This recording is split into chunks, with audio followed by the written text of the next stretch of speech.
Honored to introduce our speaker, Joanna Friesen. Some of you may know her if you've worked at Mentorland Camp. She has worked there for a number of summers. She is currently a senior at Houghton College, where she is a double major in Bible and theology. And she talked to me a number of weeks ago. She was sharing her vision for serving in the church. And so she'll be going to Eastern Mennonite Seminary this fall in Harrisonburg, Virginia. But before she gets there to seminary, she has a pretty big trip planned here with 3 other fellow bikers. They'll be biking across country. So she'll be sharing a little bit about that this morning. Part of her love for biking was nurtured through her work at Bike and Soul, which is a bike shop run by Scott Roth in East Greenville. And she interned there this past summer, and she lived in a community house there in Pennsburg. So welcome, Joanna, here this morning.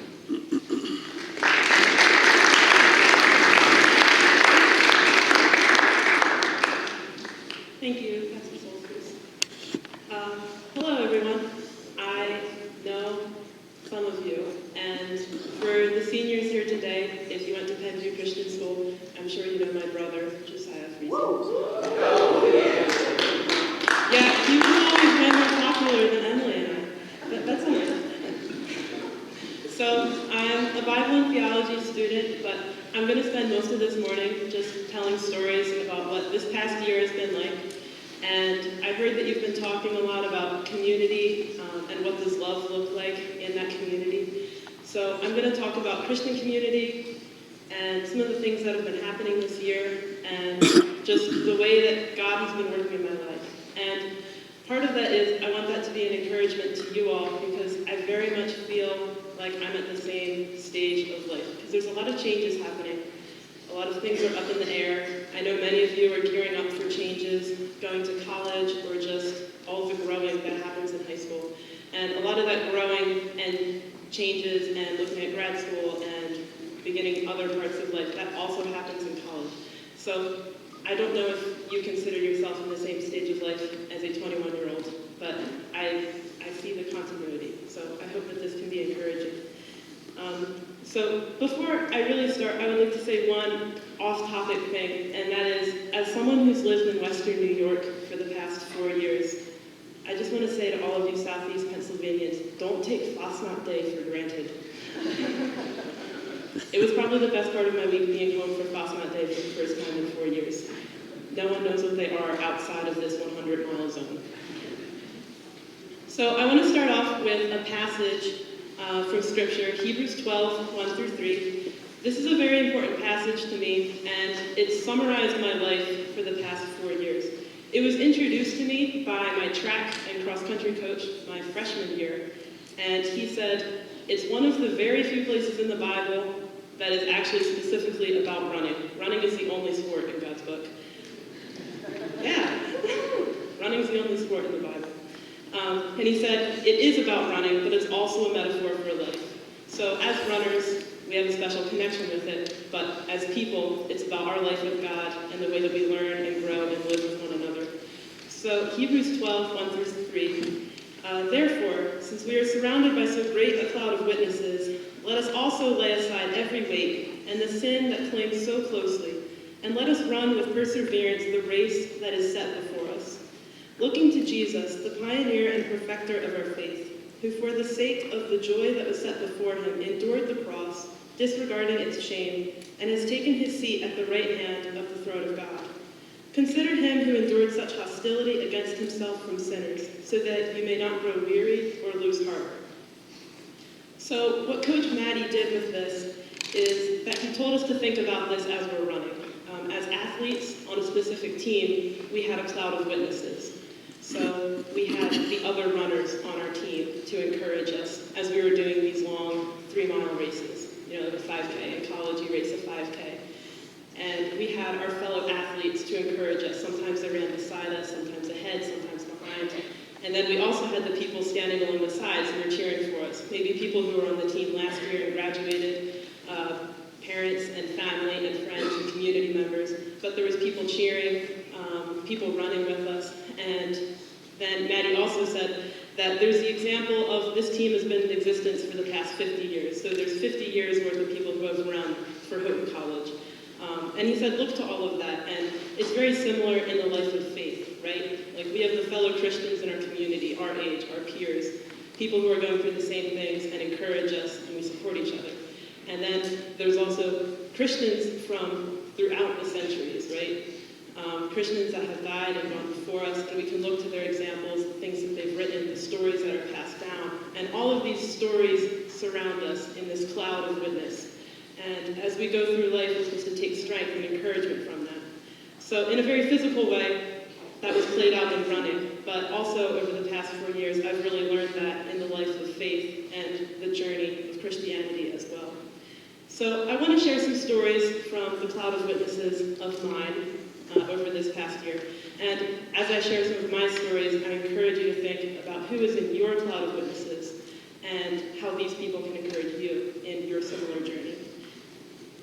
So you're talking a lot about community in chapel, and in the community that I've lived in, for some reason my life has taken a shift where I've just been saying yes to the things that God has put in my life a lot more lately. So these don't look like clear scenarios where God says, Joanna, do you want to do this or this? And I say yes. It's more a change of attitude. I don't know why, but I've started to have a lot more open attitude of saying, okay, why not? I'll follow that up. I'll send an email. I will have a random conversation with someone. And it's really interesting to see the way that God will take that and just run with it, literally. So about 2 years ago, I started going to a spiritual director, someone to just talk through the way that God's been working in my life. I guess spiritual therapy would be a way of coining that. I'm not quite sure. But it was very helpful. This woman would talk with me about what God is doing in my life and try to help me see the patterns that God was making. And she encouraged me to think about, well, I'm a very type A causes B causes C kind of person. And she encouraged me to look at the way God was working in my life as more of a net and different strands and different strings, and not always being able to see how exactly they connected. But she said, take a string and kind of follow it and see where God is weaving it for your life. So that was a very helpful metaphor for me. I hope it's helpful for you. But I've been paying attention to these strings and the way that they're being weaved. So an example is that this time last year, I was also at Christopher Dock. The only difference was I wasn't talking to many people. I was kind of wandering around being lost because I didn't go to high school here. I went to Penview Christian School, but then I went to Penridge. But yeah, I was lost. I was looking for the conference offices, which I can't even remember what building they're in anymore, but I did find them. I stopped by your main office and I got some help and I got redirected. But I eventually found the conference offices because my mom is friends with Pastor Scott Roth, and he works with my church conference. So I was on the hunt for Scott Roth, and my mom had talked with him earlier because they're both Camp Meadowland people. And she said, yeah, Joanna doesn't really know what she's doing with her summer. And he just kind of joked, oh, I could find work for her. So Mom said, yeah, Scott said that maybe he had work for you. So I was like, well, I could do something. I don't want to be at home all summer. So I called him, and I wandered around Christopher Dock looking for his office, and then I found it. So this time last year, I was talking to Scott about maybe living in East Greenville, which, trying to find East Greenville, I also got lost too. Yeah. So I was talking to Scott about this community house that he started and this bike shop that he started. So I talked with him. I decided maybe I'd do this. It sounded like fun. So I ended up doing that all summer this year. So it was through that Camp Meadowland connection, that thread of Camp Meadowland and working at camp, that I know Scott Roth because he was a Bible teacher there. And that's also how I said yes to moving into a strange house in East Greenville with people that I didn't know, and then working in a bike shop. So this summer, I lived in the discipleship house in East Greenville. I lived there with another girl who we are now absolutely best friends. We spent a lot of time watching The Office together that summer, late into the night, and also having really good conversations about God and life and what it's like to be college and navigating all of the changes, and life comes at you fast in college, and just navigating all of that together. Also, God has a sense of humor in making me a bike mechanic. The way that this bike shop works is that it's all volunteer and it's nonprofit, so people donate bikes to Scott's Bike Shop, Bike and Soul, and then all these volunteers, and I was one of them, will take these bikes completely apart, take all the rust off, get really dirty. I lost my fingerprints, basically, getting rust off of all these bikes with steel wool and repacking them with grease, and I can get into the details because I really miss working on bikes all day. I didn't think I would miss it, but I love working on bikes. So our volunteers refurbish all these bikes and then we sell them because Scott believes that one of the things that everyone holds in common is things like this, like bikes and coffee and going out and riding, and really good conversations and discipleship happens when you're working on bikes together. So I got the opportunity to mentor some high school and middle school students during the summer as I taught them how to repair bikes, and I had only learned how to repair bikes 2 weeks before that. And God's hilarious in making me a bike mechanic because I've had severe bike phobia most of my life. Not severe. I'll tell one funny story. So sophomore year of college, I have a mountain bike because it's the thing to do. You're a freshman, you bring a bike to college because you could not possibly imagine walking 2 miles to class. So I had a bike, but it fell by the wayside. I left it in the rack for most of the fall semester and then most of next year. I left it in the rack, both the tires got flat. It was a mess. You have to take your bike out of the racks though before Thanksgiving break. So I had to do that. So I was in a rush. I was going home for Thanksgiving break and I also had to put my bike away. So I hopped on my bike with a big mug of hot tea, all of my books, a backpack, and then another shoulder bag.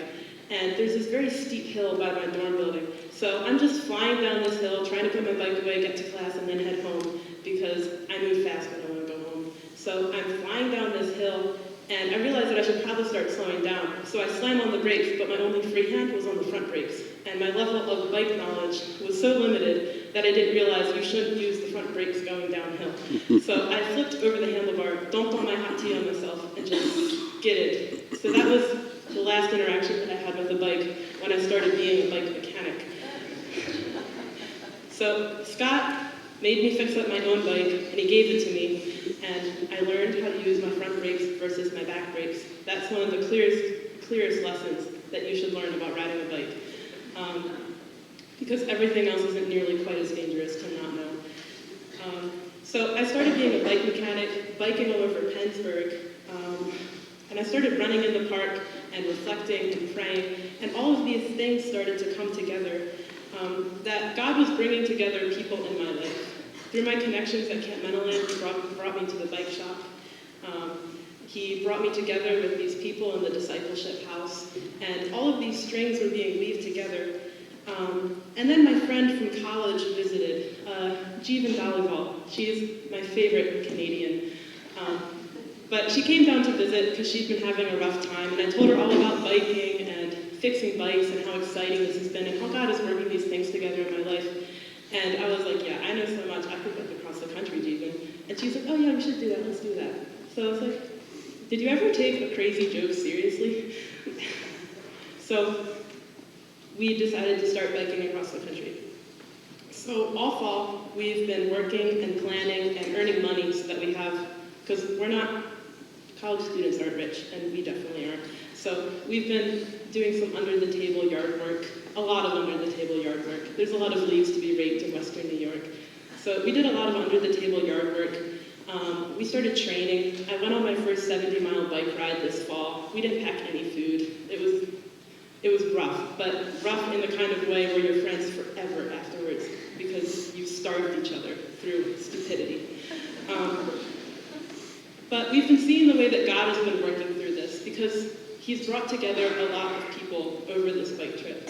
So Jeevan and I brought in our friends, Chaz, and my fiance, Tim, and they're going to join us too. And we've been emailing churches randomly, just working our way through online church directories and sending them emails saying, hey, we'll be biking through your town somewhere in this 4-week window over the summer. Would you like to meet us?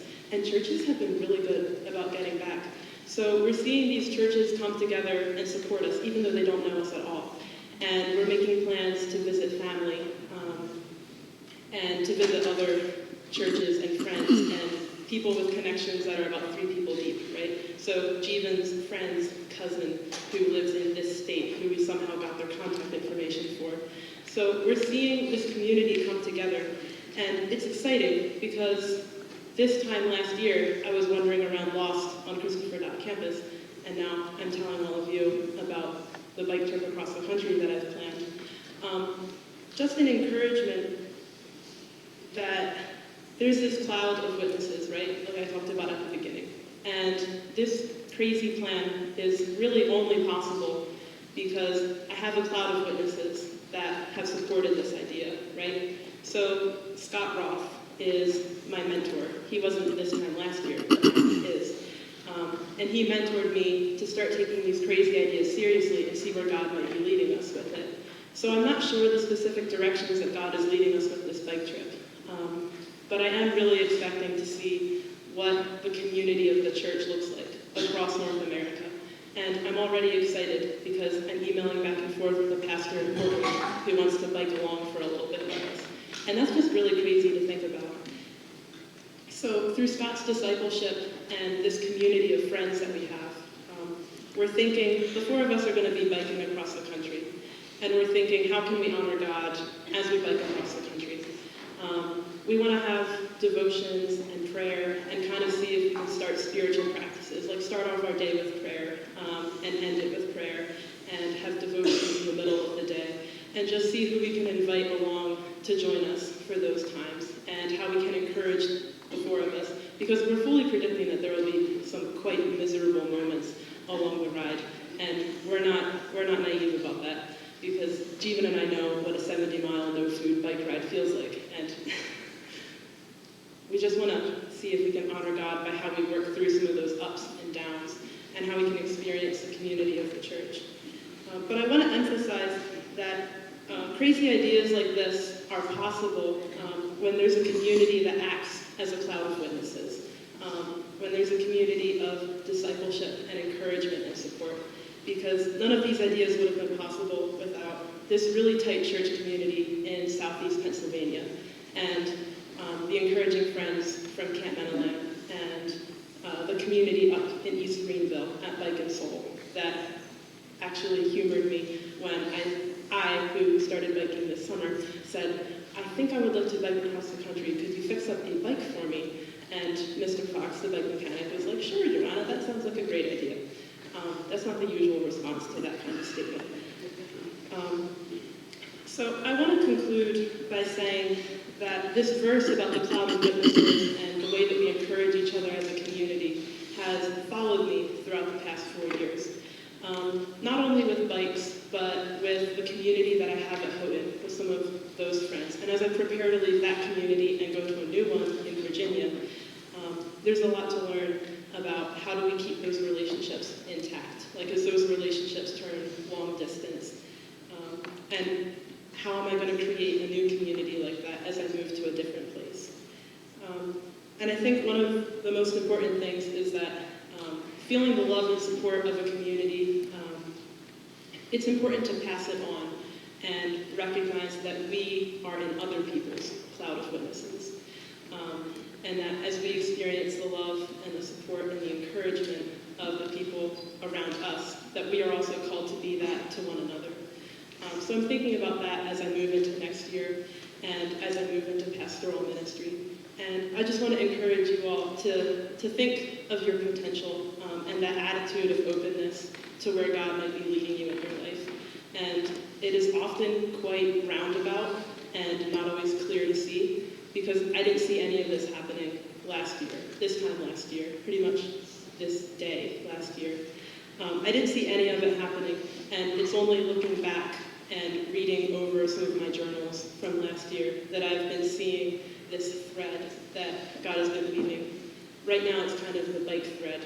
I'm sure there's another thread being started that I don't know about, but right now I'm recognizing the bike thread.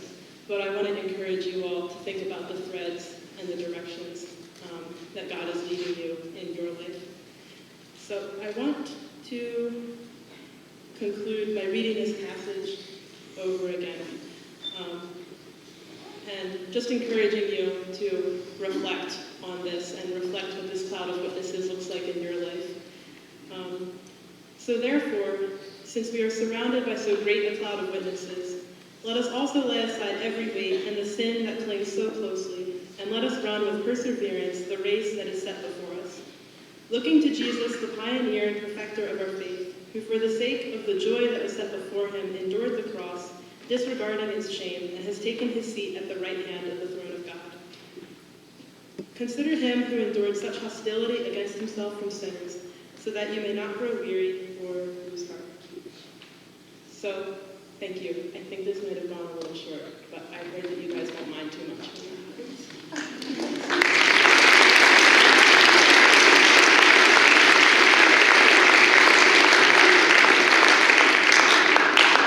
Thanks, Joanna, for giving testimony to how God is at work in your life. God's community is surrounding you. I hope you keep the rubber side down this summer on your bike trip. And may all of us continue to see how God is at work in our lives. That's the beginning of 5 minutes.